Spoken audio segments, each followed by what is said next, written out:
Hi, my name is Glenn Barnum, and I'd like to welcome you to the 2015 Kansas State Fair. I'm here at the Lair White House, and I'm going to show some tin litho wind-up toys. The toys I have to show you here on the table were made by the J Chain Toy Company. And the Chain Toy Company was in operation from 1903 up until the 80s. These toys that I have here today were made mostly in the 40s and 50s. My grandmother used to come to visit, and when she come to visit, she'd usually bring me a toy of one type or another. And luckily, many of them were the type of toys you see here. Anyway, what I'd like to do right now is I would like to operate these toys for you so you can actually see how they work. The first of the toys I want to show you is the Rider Rocket toy. This was the largest and tallest of the carnival toys that the Chain Company manufactured. It's also one of the scarcer toys and one of the harder ones to find. These were all operated with what they called a clock spring, because in the early days all of our clocks were wind-up clocks and operated from a spring, and someone decided it'd be kind of nice to put some action into the toys using that same principle of springs and gears. And it runs quite a long time. The springs were a pretty long endurance type spring. While that one's running, I'm going to show you the roller coaster. And this was a very, very popular ride. They produced many, many thousands of these, and they're still pretty readily available and easy to find. Another little action toy that gives you the idea of what goes on with a real roller coaster. And this is another one of the Chain toys that not that many of them were made and sold, so it's rather a rare toy. It's a very unusual, very unique little toy.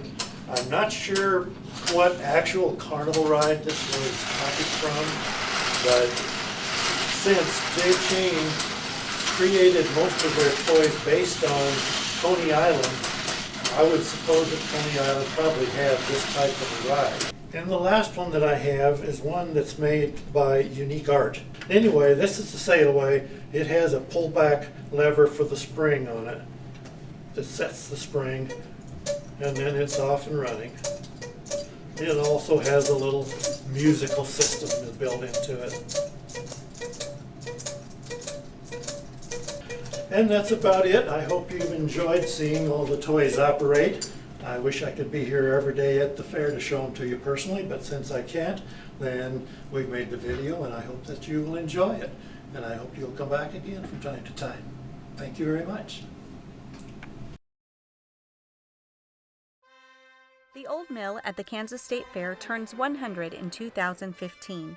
This oldest and most popular ride on the fairgrounds is a grand old ride with a long history and many memories for most fairgoers. The first old mills were built between 1911 and 1930 in Little Rock, Arkansas, Oklahoma City, Des Moines, Iowa, Minneapolis, Minnesota, Shreveport, Louisiana, and Hutchinson, Kansas. It is a completely enclosed tunnel that whisks boatloads of patrons through the dark. The water that moves the boats is moved by a mill wheel, hence the name. The ride was first set up in Riverside Park, now Cary Park, on South Main Street in Hutchinson. In 1915, it was moved to the State Fairgrounds for opening day on September 17th and has been in continuous operation since. There are only 3 remaining old mills in Minneapolis, Des Moines, and Hutchinson. In 1937, the State Fair Bulletin reported that 25,000 visitors made the trip through the waterways. This is the same number as 2014. Originally, the tunnel was built of wood with a canvas cover. Over the years, there have been several renovations. In 1923, the wooden walls were replaced with concrete and the roof was covered with a wood frame. The attraction was also equipped with new modern steel boats in 1935. But in 1999, a consulting firm declared that Ye Old Mill was beyond repair. There was much public outcry to save the old mill.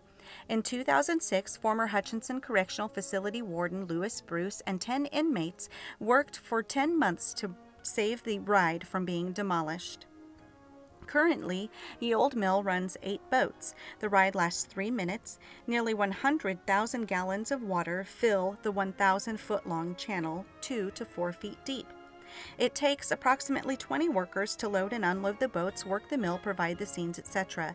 12 children or 6 adults can fit in one boat. Charlie Griffin is the current operator of the old mill. He likes to change up the displays and scary props each year and orders a few special effects from the same company that supplies Disney.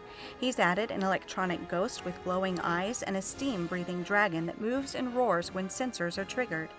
We interviewed several past workers for the old mill, and they've told us that no one from the public has ever fallen into the water, but several workers have fallen in when trying to jump across the channel. They also said people sometimes request a certain boat number, like number 5, if that was a boat that they've ridden at past fairs or if it has some sentimental meaning. Carter File, HCC president, said, "One of my first fair visits, I boarded ye old mill for my one and only ride. Soon everything became dark and there were things that came out of the ceiling to touch me. Let's just say it scared the dickens out of me." Harland Priddle took his first ride in the late 1930s. "I was very young, and it was very exciting to ride one of the fair's top rides." Later, he recalls taking more than one date on a ride on those haunting boats. The darkness created an opportunity for young people on dates to discreetly move closer together. It was both scary and romantic, and we could hold hands without being seen.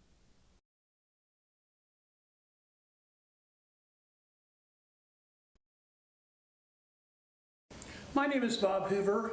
I have had a fascination with trains and carnivals my entire life.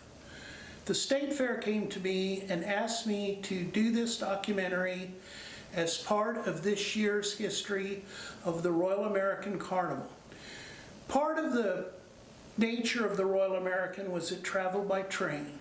It was actually the largest traveling amusement enterprise in the world. In its final years, it actually operated like the circuses of old, using old Ringling Brothers circus equipment. The loading process and unloading process was done just like they did in the 1950s with Ringling Brothers.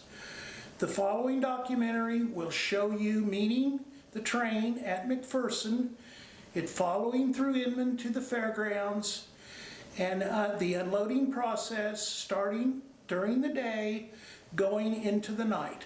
Enjoy your trip through history and nostalgia.